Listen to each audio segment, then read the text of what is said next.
ओम अज्ञानतिमिरान्धस्य ज्ञानञ्जनशलाकया चक्षुरुन्मीलितं तस्मै श्रीगुरुवे नमः। श्रीचैतन्यमनोभीष्टं स्थापितं येन भूतले स्वयं रूपकदा मह्यं ददाति स्वपदान्तिकं वन्देऽहं श्रीगुरु श्रीयुतपदकमलं।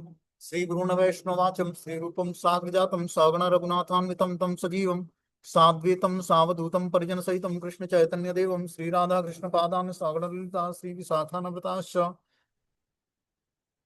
नारायणं नमस्कृत्यं नरं चैव नरोत्तमं देवीं सरस्वतीं व्यासं ततो जयमुदीरये। सुनमतां स्वकथा कृष्ण पुण्यश्रवणकीर्तनं हृदयन्तस्तु भद्राणि वितनोति सुरसदां नष्टप्रायेषु भद्रेषु नित्यं भागवत सेवया भगवती उत्तम श्लोके भक्तिर्भवति नैष्टिकी तदा रजस्तमो भावः कामलोभादेशेत् चेत् एतेनैरावृतं स्थितिः सत्ये प्रसिद्धिः। एवं प्रसन्नमनसो भगवद्भक्तियोगतः भगवतत्त्वविज्ञानमुक्तसङ्गस्य जायते विद्यन्ते हृदयं ग्रन्थि छिद्यन्ते सर्वसंशयं चीयन्ते चास्य कर्माणि दृष्ट्वा धर्म प्रोजितो कैटप्पो अनत्रो परमो निर्मत्सरणं सतां वेद्यं वास्तवमद्वस्तुसिद्धं तापत्रयं मूलम् श्रीमद्भागवतं प्रमाण अम्लं प्रेमोपमार्थं महान श्री चैतन्य महाप्रभु मुकुन्दं तत्रादरुणाभर हे कृष्ण करुणा तत्त्वमय गोपेश गोपिका कांत राधा कांत नमस्ते तप्त कांचन गौरांगे श्री राधे वृंदावनेश्वरी वृषभानुसुते देवी प्रणमामि हरिप्रिय वाञ्छाकल्पतरुवृक्षा कृपा सिन्धुभ्येव च पतितानां पावनेभ्यो वैष्णवेभ्यो नमो नमः। जय श्री कृष्ण चैतन्य प्रभु नित्यानंद श्री अद्वैत गदाधर श्रीवासादि श्री गौर भक्तवृंद। हरे कृष्णा कृष्ण कृष्ण हरे हरे हरे राम राम राम हरे हरे। इसमें आज हम लोग को श्रीमद् भागवतम स्कंद संख्या 1 अध्याय संख्या 8 और टाइटल है महारानी कुंती द्वारा प्रार्थना तथा परीक्षित की रक्षा। पहला श्लोक है सुत उवाच अथ ते संपरेतानां स्वानामुद कमिक्षतां धातु स कृष्णा गंगया पुरस्कृत्यम ययु स्त्रियः। सूत गोस्वामी ने कहा कि तत्पश्चात पांडवगण अपने मृत मृत परिजनों की इच्छानुसार उन्हें जल दान देने हेतु द्रौपदी सहित गंगा के तट पर गए और स्त्रियां आगे आगे चल रही थी। तो जब कुरुक्षेत्र युद्ध स्थल पर युद्ध हो गया तो जितने भी मृत परिजन थे उनको जल दान देने के लिए सारे पांडव द्रौपदी सहित गंगा के तट पर जाते हैं और स्त्रियां जो है आगे आगे चल रही। बोलते हैं आजकल आज तक हिंदू समाज में यह प्रथा चल रही थी कि जब किसी परिवार में कोई व्यक्ति का निधन होता है तो लोग गंगा नदी में या किसी अन्य पवित्र नदी में स्नान करते हैं। परिवार का प्रत्येक सदस्य दिवंगत आत्मा को गंगा जल अर्पण करता है और स्त्रियों को आगे करके सभी लोग एक जुलूस में चलते हैं। पांडवों ने भी 5000 वर्ष पूर्व इन्हीं नियमों का पालन किया। पांडवों के मेरे भाई होने के कारण भी भगवान कृष्ण पारिवारिक सदस्यों में से एक थे। तो इस तरह से जो पारिवारिक प्रथा थी, जो हिंदू समाज में प्रथा है कि अगर जो किसी व्यक्ति की मृत्यु होती है तो उस आत्मा को जल अर्पण किया जाता है, गंगा जल अर्पण किया जाता है। बता रहे कि स्त्रियों को आगे करके सभी लोग एक जुलूस में चल रहे थे और पांडवों ने भी 5000 वर्ष पूर्व इन नियमों का पालन किया। और पांडवों के ममेरे भाई भगवान कृष्ण थे तो भगवान कृष्ण भी जो है उस पारिवारिक सदस्यों में एक थे और इस प्रकार उन्होंने भी जल अर्पण किया। बोलते हैं उनके लिए शोक कर चुकने हैं तथा पर्याप्त गंगा जल अर्पित कर चुकने के बाद उन सबों ने गंगा में स्नान किया जिसका जल भगवान के चरण कमलों की धूली मिल जाने के कारण पवित्र हो गया था। बता रहे हैं उनके लिए शोक कर चुकने हैं, मतलब जो दिवंगत आत्माएं थे उनके लिए शोक करने के बाद उन्होंने गंगा जल अर्पित करके और गंगा जल में स्नान किया। फिर जो जल भगवान के चरण कमलों की धूली में मिलकर पवित्र हो चुका था उस जल में स्नान करके और उन्होंने तर्पण किया उस पवित्र आत्माओं के लिए जिनकी मृत्यु हुई थी।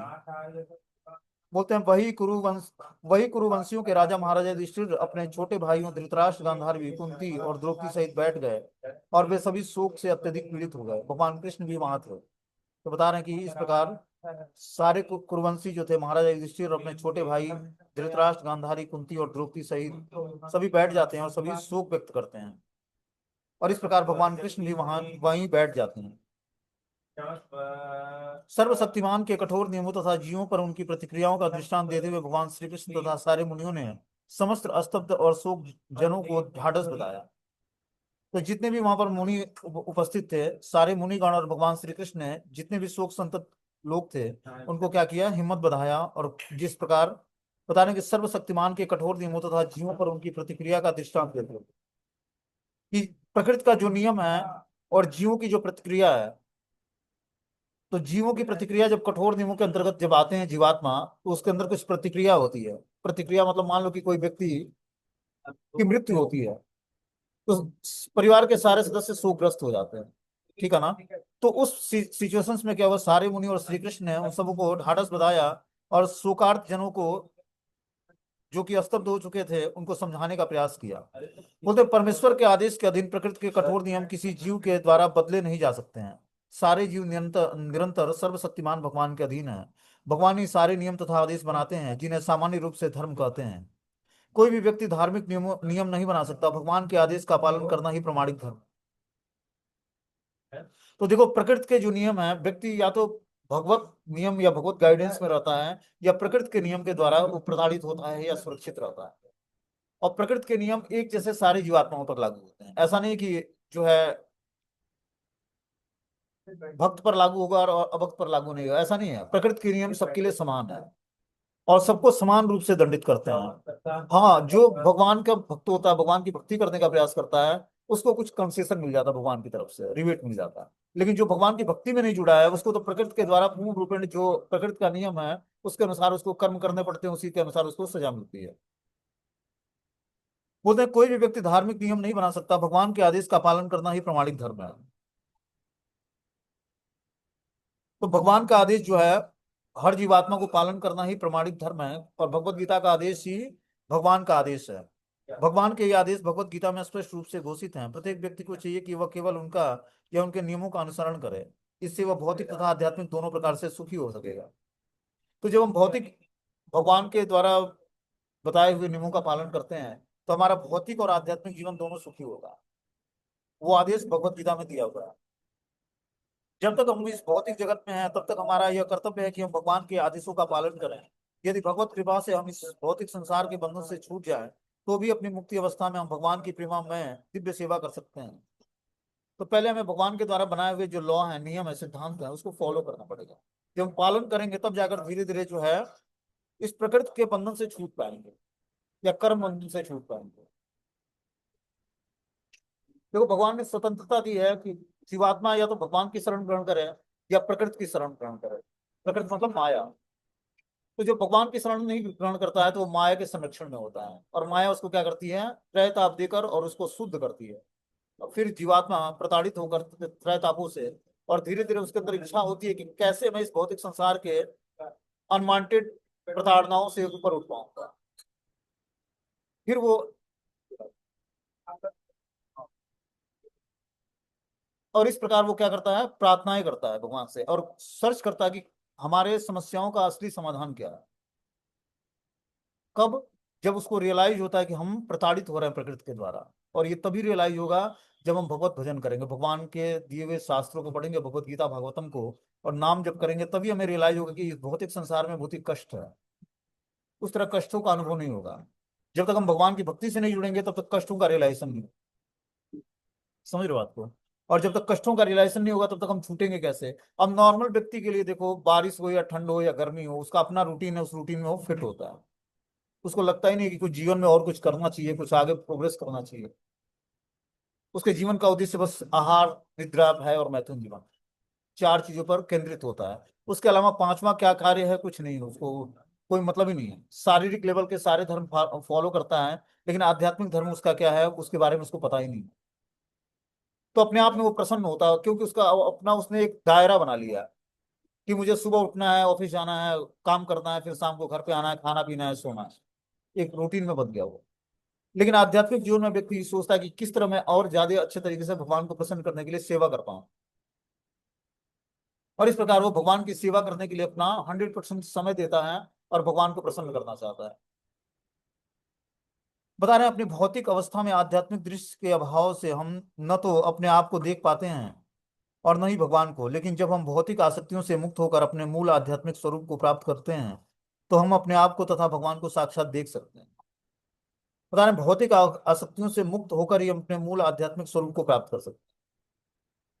तो मूल आध्यात्मिक स्वरूप क्या है जीवात्मा की? भगवान के साथ उसका रिसिप्रोकेशन शुरू हो जाना, मतलब दासता स्वीकार कर लेना भगवान का। और जैसे ही जीवात्मा दासता भगवान का स्वीकार करता है वैसे ही चार रसों में भगवान से आदान प्रदान होने लगता है। ठीक है। बता रहे हैं अतः मुक्ति का अर्थ है जीवन की भौतिक अवधारणाओं को त्याग कर मूल आध्यात्मिक स्थिति को पुनः धारण कर लेना। मुक्ति का क्या अर्थ बता रहे हैं? कि जीवन की भौतिक अवधारणाओं को त्याग कर और आध्यात्मिक स्थिति को पुनः प्राप्त कर लेना। पुनः प्राप्त करने का क्या मतलब है? कि हम लोग पहले आध्यात्मिक स्थिति में थे विश्व में भौतिक स्थिति में आ गए और अंतिम डेस्टिनेशन क्या है, फिर से आध्यात्मिक स्थिति को प्राप्त कर। इसीलिए बता रहे हैं कि आध्यात्मिक स्थिति को पुनः धारण करना है। पुनः मतलब एक बार फिर से धारण करना। पहले हम लोग की स्थिति आध्यात्मिक ही थी, भगवान के धाम में ही थे, भगवान की नित्य सेवा में इंगेज थे। लेकिन जब भौतिक भोग का रोग लगा तब भगवान ने भौतिक संसार में भेजा तो, और फिर हम लोग नित्य बद्ध अवस्था में आ गए। तो पुनः उस स्थिति को प्राप्त करना है। इस तरह यह मनुष्य जीवन विशेष रूप से अपने आप को इसे आध्यात्मिक स्वतंत्रता के योग्य बनाने के निमित्त है, कि हम इस मनुष्य जीवन का उपयोग करें, आध्यात्मिक स्वतंत्रता के योग्य बना दें इसको। जैसे ही जीवात्मा भगवान की शरण ग्रहण कर लेता है, वैसे ही वो नित्य मुक्त अवस्था को प्राप्त कर लेता है। मतलब सारे बंधनकारी जीवन समाप्त हो जाता है उसको, और फिर वो प्रसन्न आत्मा हो जाता है। वो तो हम भ्रामक भौतिक शक्ति के वश में होकर कुछ वर्षों के इस क्षणिक जीवन को अस्थायी मान बैठते हैं, और इस तरह माया द्वारा उत्पन्न क्षण स्वरूप वाले तथा कथित देश घर भूमि संतान पत्नी समुदाय संपत्ति आदि के स्वामित्व से भ्रमित हो जाते हैं। तो माया के प्रकोप में आने के कारण हम शरीर से संबंधित वस्तु व्यक्ति स्थान से आसक्त हो जाते हैं। बता रहे हैं देश घर भूमि संतान पत्नी समुदाय संपत्ति पर स्वामित्व से हम भ्रमित हो जाते हैं, और भ्रमित होने के कारण हम इस भौतिक संसार में स्वामित्व की भावना रखते हुए और उसको भोगने का प्रयास करते हैं, और बद्ध अवस्था में चलते जाते हैं। बोलते हैं साधित्वा जात शत्रु स्वयं राज्यम कीर्तवेहितम घातयित्वा सतोराज्ञम कच स्पर्श छतायुषम। धूर्त दुर्योधन तथा उसके छल दल ने छल करके आजात शत्रु युधिष्ठिर का राज्य छीन लिया। भगवत कृपा से वह फिर प्राप्त हो गया, और जिन दुष्ट राजाओं ने दुर्योधन का साथ दिया था, वे सब भगवान के द्वारा मार डाले गए। अन्य लोग भी मारे गए, क्योंकि महारानी द्रौपदी के केसों को पकड़कर खींचने से उनकी आयु क्षीण हो चुकी थी। तो ये देखो, ये श्रीमद् भागवतम की जो कथा है, ये महाभारत से अब आगे की कथा है, ठीक है ना। तो बता रहे हैं कि धूर्त दुर्योधन तथा उसके दल ने छल करके अजात शत्रु युधिष्ठिर के राज्य को छीन लिया था।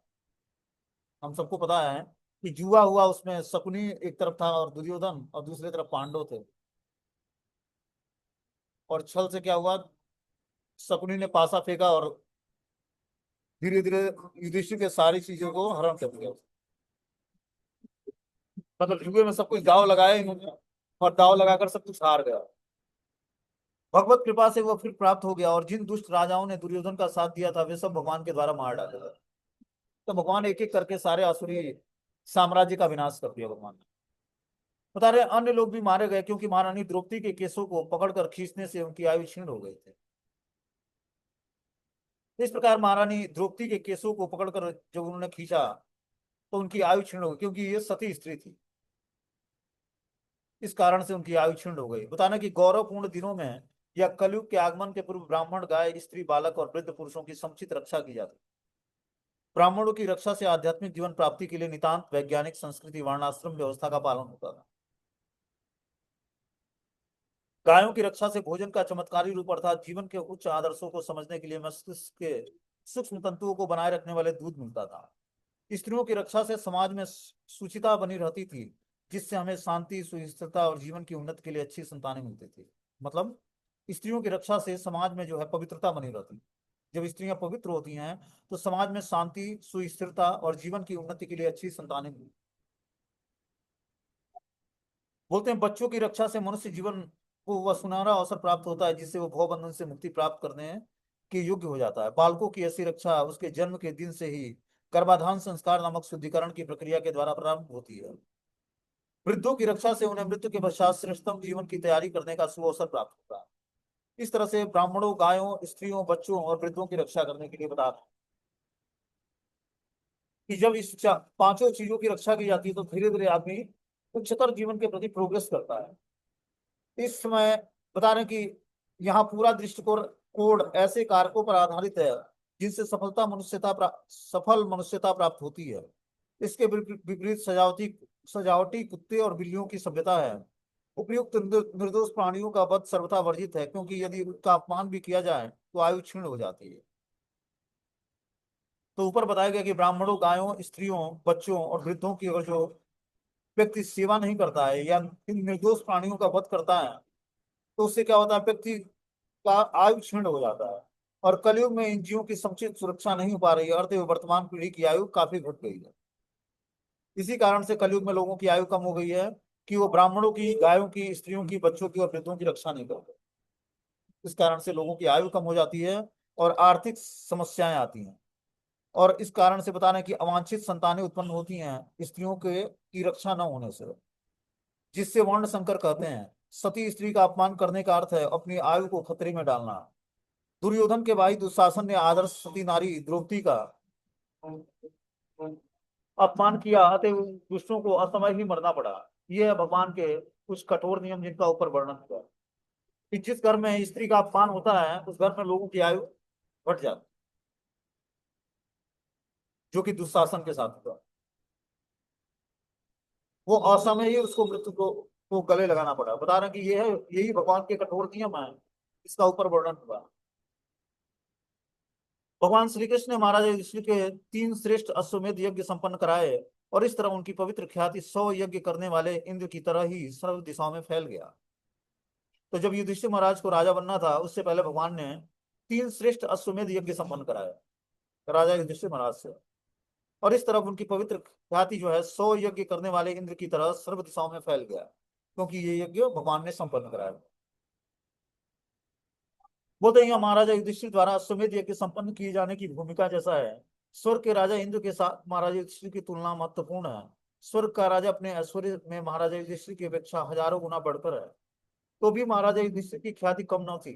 इसका कारण यह था कि महाराजा युधिष्ठिर भगवान के शुद्ध भक्त थे और भगवत कृपा से ही वे स्वर्ग के राजा इंद्र के तुल्य थे। यद्यपि उन्होंने केवल 3 यज्ञ संपन्न किए थे, जबकि स्वर्ग के राजा ने पूरे 100 यज्ञ संपन्न किए थे। यह भगवत भक्त का विशेषाधिकार है। भगवान सब पर संभाव रखते हैं, लेकिन भगवत भक्त अधिक महिमावान होता है क्योंकि वह सदैव महानता के संपर्क में रहता है। सूर्य की किरणें समान रूप से वितरित होगी तो भी कुछ ऐसे स्थान रह जाते हैं जहां प्रकाश रहता है। यह सूर्य के कारण नहीं है, क्योंकि ग्राहता की कमी के कारण होता है। इसी प्रकार जो भगवान के शत प्रतिशत भक्त हैं उन्हें भगवान की पूर्ण कृपा प्राप्त होती है। यद्यपि जो सर्वत्र सदैव विद्यमान रहने वाले हैं। तो बता रहे हैं कि यहाँ पर भगवान ने 3 यज्ञ कराए युधिष्ठिर महाराज से, तो वो इंद्र के 100 यज्ञ के बराबर था, क्योंकि भगवान ने कराया। तो यज्ञ के वास्तविक भोक्ता श्री कृष्ण है, ठीक है ना। यज्ञ करने का मतलब है श्री कृष्ण को प्रसन्न करना। तो युधिष्ठिर महाराज ने प्रॉपर भगवान के निर्देशन में जो यज्ञ संपन्न किया 3 अश्वमेध यज्ञ, उससे भगवान बहुत ही प्रसन्न हुए, क्योंकि भगवान के आदेश का उन्होंने पालन किया। और इस तरह से इंद्र के ऐश्वर्य जैसा ही युधिष्ठिर महाराज को ऐश्वर्य प्राप्त हुआ, उससे हजारों गुना बढ़कर प्राप्त हुआ, क्योंकि ये युधिष्ठिर महाराज भगवान के शुद्ध भक्त थे। भगवत कृपा से वे स्वर्ग के राजा इंद्र के तुल्य थे, और यद्यपि उन्होंने केवल 3 यज्ञ संपन्न किए थे, जबकि स्वर्ग का राजा पूरे 100 यज्ञ संपन्न करता है। यह भगवत भक्त का विशेषाधिकार है कि भगवान सबों पर संभाव रखते हैं, लेकिन भगवत भक्त अधिक महिमान्वित होता है क्योंकि वह भगवान के आदेश का पालन करता है। फिर भगवान श्री कृष्ण ने सात्विकी और उद्धव के साथ प्रस्थान की तैयारी की। उन्होंने शिल व्यास देव आदि ब्राह्मणों से पूजित होने के बाद पांडु पुत्रों को आमंत्रित किया। भगवान ने सभी का समुचित अभिवादन किया। बता रहे हैं यहाँ पर, अब भगवान क्या करते हैं कि सात्विकी और उद्धव के साथ वहां से प्रस्थान करने, मतलब हस्तिनापुर से प्रस्थान करने की तैयारी करते हैं। उन्होंने शिल व्यास देव आदि ब्राह्मणों से पूजित होने के बाद पांडु पुत्रों को आमंत्रित किया। भगवान ने सभी का समुचित अभिवादन किया। बोलते हैं गंतु कृत मृति ब्रह्मन द्वारका रथमा स्थितम उपलेभ्य धानवंती मुक्तारम भय विह्वलाम। जो ही वे द्वारका प्रस्थान के लिए रथ पर सवार हुए, त्यों ही उन्होंने भयभीत उत्तरा को तेजी से अपनी ओर आते हुए देखा। तो भगवान अब रथ पर सवार होकर हस्तिनापुर से द्वारका के लिए प्रस्थान करने लगते हैं। तभी उन्होंने देखा कि उत्तरा जो है, जो कि अभिमन्यु की पत्नी है और अर्जुन की पुत्रवधू है, वो क्या करती है, तेजी से भगवान की तरफ आने लगती है। बोलते हैं पांडव कुल के सारे सदस्य अपनी रक्षा के लिए भगवान पर आश्रित थे, अतः भगवान समस्त परिस्थितियों में उनकी रक्षा करते थे। वैसे तो भगवान सबों की रक्षा करते हैं, किंतु जो लोग उन पर पूर्ण रूपेण निर्भर रहते हैं वे उनकी विशेष रखवाली करते हैं। पिता अपने नन्हे पुत्र के प्रति विशेष सतर्क रहता है, क्योंकि वह पिता का पूर्ण आश्रित रहता है। तो जो जीवात्मा भगवान का पूर्ण रूपेण आश्रित आश्रय लिया होता है, भगवान उसका पूर्ण रूपेण टेक केयर करता है, ठीक है ना।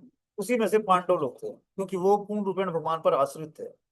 अब उत्तरो वाचा, उत्तरा माता ने क्या बोला पाहि पाहि महायोगिन देव देव जगतपते नान्यम तद भयम पश्येत यत्र मृत्यु परस्परम।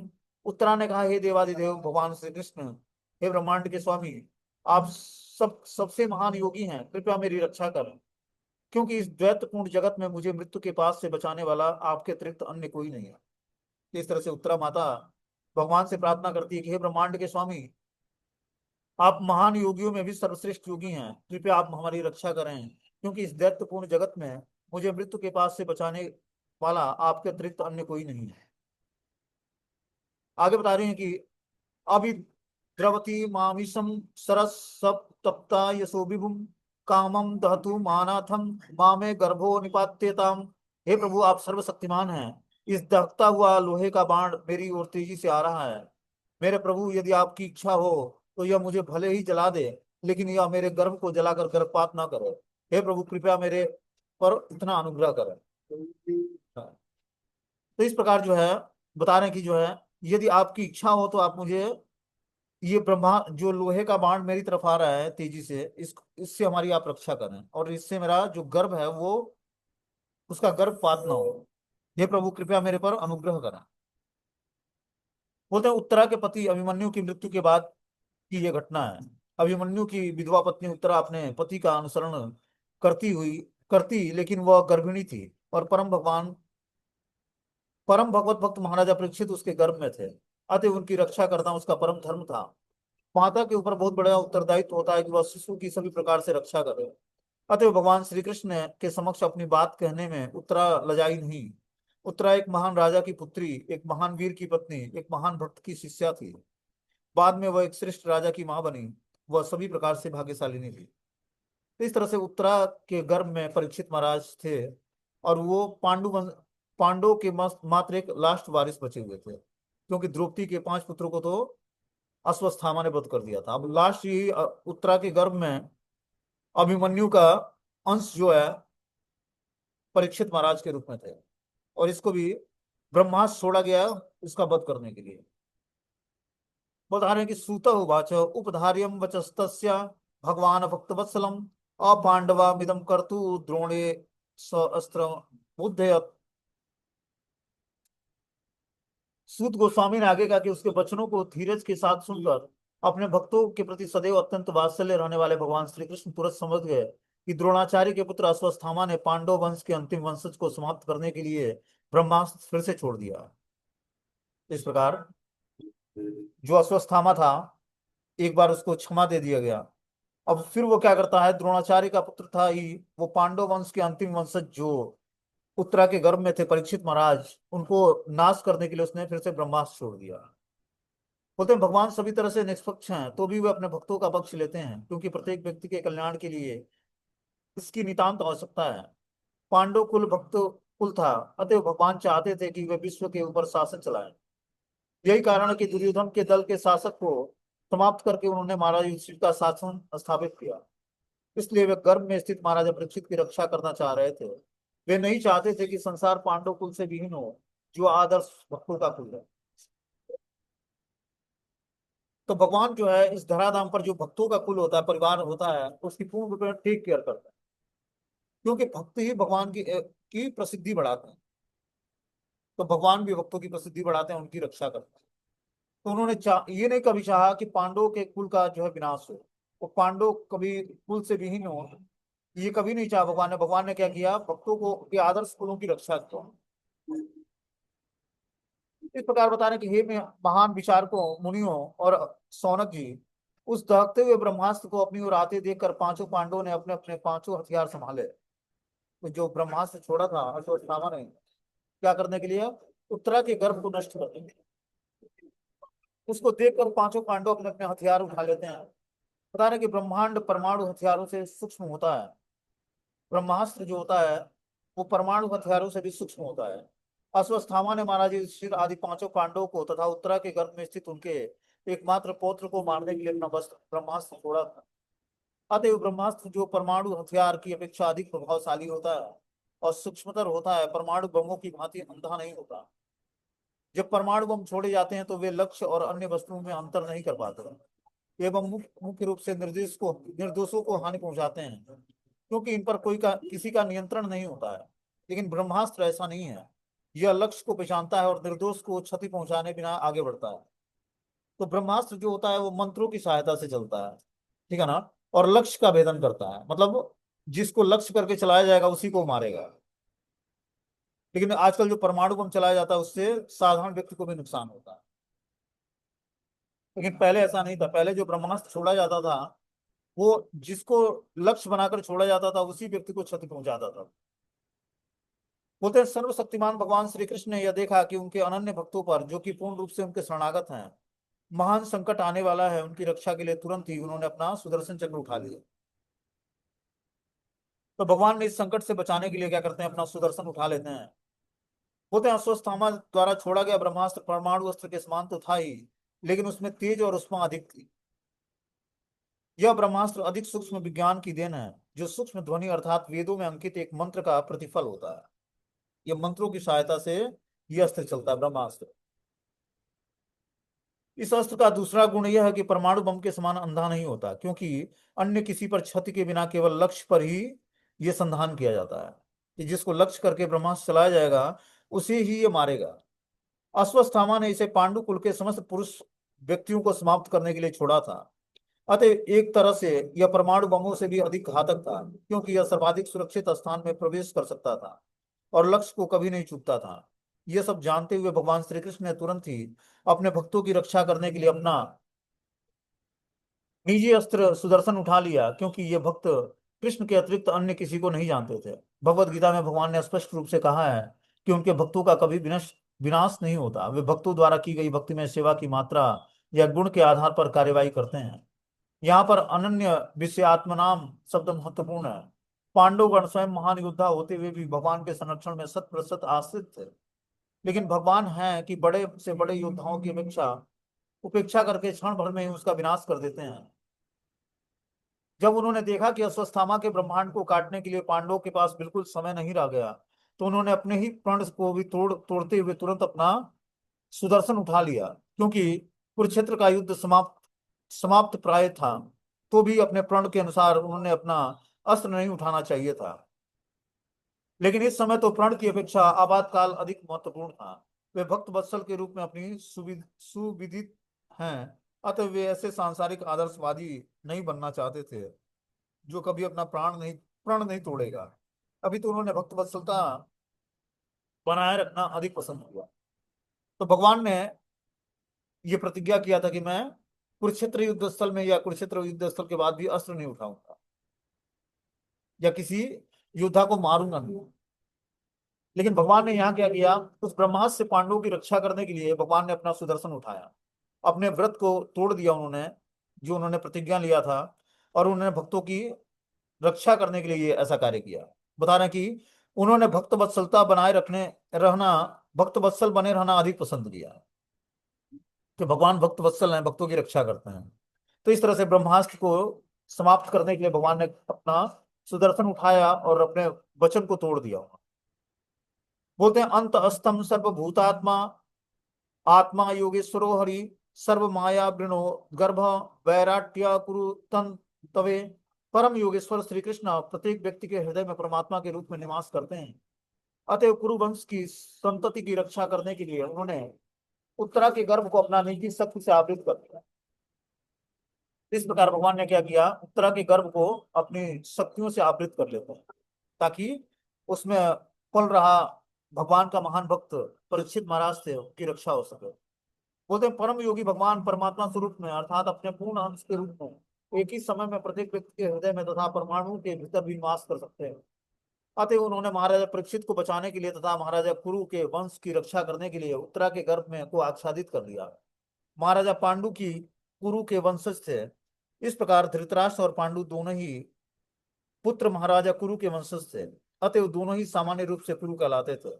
लेकिन जब इन दोनों परिवारों में मनोमालिन्यता हो गई तो धृतराष्ट्र के पुत्र कुरु कहलाने लगे और पांडु के पुत्र पांडव कहलाए। चूंकि कुरुक्षेत्र के युद्ध में धृतराष्ट्र के सारे पुत्र और पौत्र मारे जा चुके थे, अतः इस वंश का अंतिम पुत्र कुरुपुत्र के नाम से अभिहित किया गया है। इस प्रकार पता ना कि जब दोनों में संयुक्त परिवार था, पांडव और पांडु और धृतराष्ट्र का दोनों परिवार सम्मिलित था, तो उस समय कुरुवंश कहलाते थे ये सारे पांडव और सारे कौरव, कुरुवंश के। लेकिन जब क्या हुआ, जब उस आपस में जब मतभेद हो गया और धृतराष्ट्र के पुत्र अलग हो गए, तब वो कुरु कहलाए और पांडु के पुत्र पांडव कहलाए। चूंकि कुरुक्षेत्र के युद्ध स्थल में धृतराष्ट्र के सारे पुत्र और पुत्र मारे जा चुके थे, अब अंतिम वंश के रूप में यह कुरुपुत्र के नाम से अभिहित हुआ, जो कि उत्तरा के गर्भ में था। हे सौनक, यद्यपि अश्वत्थामा द्वारा छोड़ा गया परम ब्रह्मास्त्र अमोघ था और उसका निवारण नहीं हो सकता था, लेकिन श्री कृष्ण के तेज के समक्ष वह निष्क्रिय हो गया और व्यर्थ हो गया। तो भगवान ने अपने तेज से उस ब्रह्मास्त्र को निष्क्रिय बना दिया। बोलते हैं कि ज्वालामान प्रभाव ब्रह्म ज्योति भगवान श्री कृष्ण पर आश्रित है। दूसरे शब्दों में ब्रह्म तेज भगवान की किरणों के अतिरिक्त और कुछ नहीं है। जिस प्रकार की सूर्य किरणें सूर्य के गोले से ही निकली किरणें होती हैं, अतएव ब्रह्मास्त्र भी यद्यपि भौतिक रूप से अमोघ था, किंतु भगवान के परम तेज से पार नहीं पा सका। अश्वत्थामा का छोड़ा गया ब्रह्मास्त्र श्री कृष्ण द्वारा अपनी शक्ति के बल पर निष्क्रिय और व्यर्थ कर दिया गया, अर्थात उन्हें किसी की सहायता नहीं लेनी पड़ी, क्योंकि वे परम पूर्ण भगवान है। इस प्रकार भगवान ने उस ब्रह्मास्त्र को न्यूट्रलाइज करने के लिए अपने शरीर से और उस सुदर्शन से निकले तेज से ही उसको क्या किया, समाप्त कर दिया। हे ब्राह्मणों, इसे गुह्य और अच्युत भगवान के कार्यकलापों में विशेष आश्चर्यजनक मत सोचना। वे अपनी दिव्य शक्ति से समस्त वस्तुओं का सृजन पालन और संहार करते हैं, यद्यपि वे अजन्मा है। इस प्रकार सूत गोस्वामी बोलते हैं कि हे ब्राह्मणों, भगवान अच्युत जो हैं उनके कार्यकलाप गुह्य हैं और बहुत ही आश्चर्यजनक। इसको आश्चर्यजनक मत समझना, क्योंकि भगवान की समस्त दिव्य शक्तियां समस्त भौतिक शक्तियों का सृजन पालन और संहार करती है, क्योंकि भगवान अजन्मा है। बोलते हैं ब्रह्म तेजो विनिर्मुक्ता रात्मजे सह कृष्णया प्रयाण भी मुखम कृष्ण मिदन माहम प्रथा सती। इस प्रकार ब्रह्मास्त्र की विकिरणता से बचकर भगवान की भक्त सती कुंती ने अपने पांचों पुत्रों और द्रौपदी सहित घर के लिए प्रस्थान करने उद्यत श्री कृष्ण को इस प्रकार संबोधित किया। अब माता कुंती अपने पांचों पुत्रों और द्रौपदी सहित क्या करती हैं, घर के लिए प्रस्थान करते हैं। वो जो उद्यत थे, मतलब द्वारका जाने वाले थे भगवान श्री कृष्ण, उनको संबोधित करते हैं। बोलते हैं भगवान श्री कृष्ण के प्रति अनन्य भक्ति के कारण कुंती को यहाँ पर सती कहा गया है। वो उनके मन को आगे दी हुई भगवान की स्तुति में व्यक्त किया गया है। भगवान का सच्चा भक्त कभी भी अन्य किसी से, यहाँ तक कि संकट से उबारने के लिए भी किसी जीव या देवता से दया की भीख नहीं मांगता। यदि विशेषतया लगातार सारे पांडवों कुल में बनी रही, वे कृष्ण के अतिरिक्त अन्य किसी को नहीं जानते थे, अतएव भगवान भी सभी परिस्थिति में उनकी हर प्रकार से सहायता करने के लिए उद्यत रहते। यह भगवान का दिव्य स्वभाव है, जो भक्त की निर्भरता को पुरस्कृत करते हैं। अतएव मनुष्य को चाहिए कि अपूर्ण जीवों तथा देवताओं में सहायता की याचना न करके अविद भगवान श्री कृष्ण से कृपा की याचना करे, क्योंकि वे अपने भक्तों को बचाने में सक्षम हैं। ऐसा सच्चा भक्त भी भगवान से सहायता कभी नहीं मांगता, किंतु भगवान अपनी खुद की इच्छा से ऐसा करने के लिए सदैव उत्सुक रहता है। तो इस प्रकार बता रहे हैं कि भगवान श्री कृष्ण उस अनन्य भक्ति के कारण कुंती को यहाँ पर सती कहा गया, कि वो भगवान कृष्ण की अनन्य भक्त थी। इस कारण से वो बता रहे हैं कि अपने उसने मन को आगे दी हुई भगवान की स्तुति में व्यक्त किया है, ये उन्होंने प्रार्थनाएं किया भगवान से। और भगवान का सच्चा भक्त कभी भी अन्य किसी से, यहाँ तक कि संकट से उबरने के लिए भी किसी देवता के पास नहीं जाता। वो प्रार्थना भी करता है तो भगवान से ही प्रार्थना करता है। इस कारण से सारे पांडव और माता कुंती भगवान से प्रार्थना करती हैं, और भक्त भी भगवान पर निर्भरता के कारण भगवान उसको पुरस्कृत करते हैं। कि भक्त 100% भगवान पर निर्भर हो जाता है जब उसके पास विपरीत सिचुएशंस आता है तब भी, और इस कारण से भगवान उसकी प्रशंसा करते हैं, उसको पुरस्कृत करते हैं। मनुष्य को चाहिए कि अपूर्ण जीवों तथा देवताओं से सहायता की याचना न करे, अभी तो भगवान कृष्ण से ही याचना करे, क्योंकि वे अपने भक्तों को बचाने में सक्षम है। तो इस प्रकार सारे कुंती महारानी भगवान से प्रार्थना क्या करती हैं, इसको हम लोग अगले क्लास में सुनेंगे। ठीक है ना। तो 18वां श्लोक है, ये कल से हम लोग इसको शुरू करें।